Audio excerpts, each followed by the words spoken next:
Hello everyone welcome to JD Odia GK channel. आज ये top news है ओडिशा कांस्टेबल क्वेश्चन टॉप 20। चलते देखी ना। नंबर 1 मद प्रस्तुति आधार पदार्थ कौन? मद प्रस्तुति कौन लगी थाए?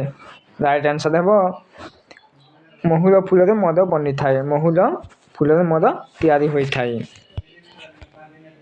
नंबर 2 ताड़ी रस स्वाद कौन? ताड़ी रस स्वाद कौन होता है? मीठा, खटा, पीता बा मीठा खटा।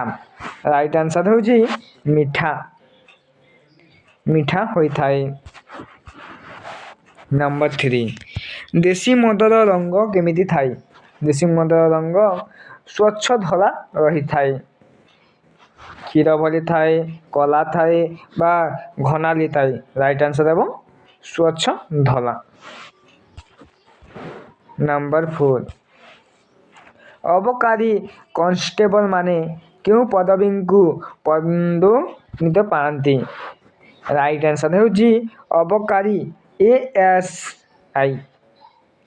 नंबर 4 घ राइट आंसर। नंबर 5 अबकारी विभागर निम्नोक्त पदवी गुड़ी को सानू बड़ क्रम रे सजाई लेख। राइट आंसर है ऑप्शन 4। ऑप्शन 4 हो एक नंबर रे, ऑप्शन बी एटा राइट उल्टा पुल्टा हो गई हो।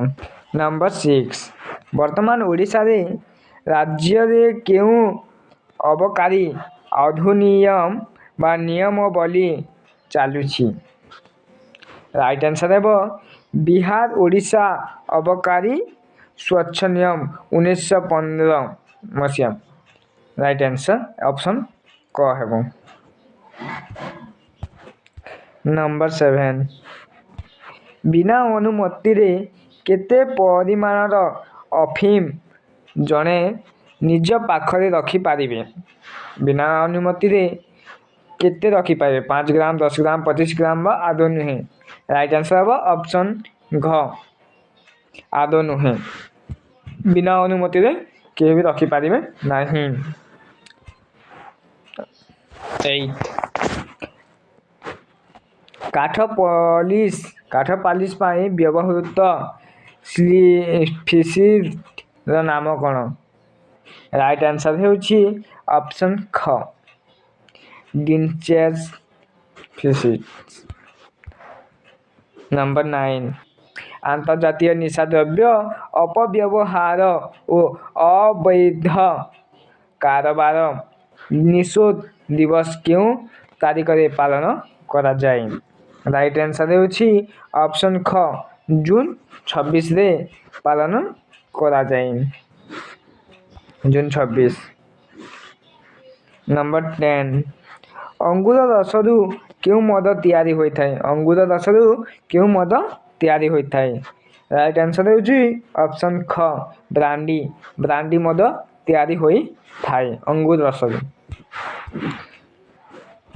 नंबर 11 क्यों निशा द्रव्य विक्रय पाई ओडिशा रे लाइसेंस दिया जाई बार व्यवस्था नहीं? मतलब लाइसेंस दिया नहीं जीवार क्यों निशा द्रव्य?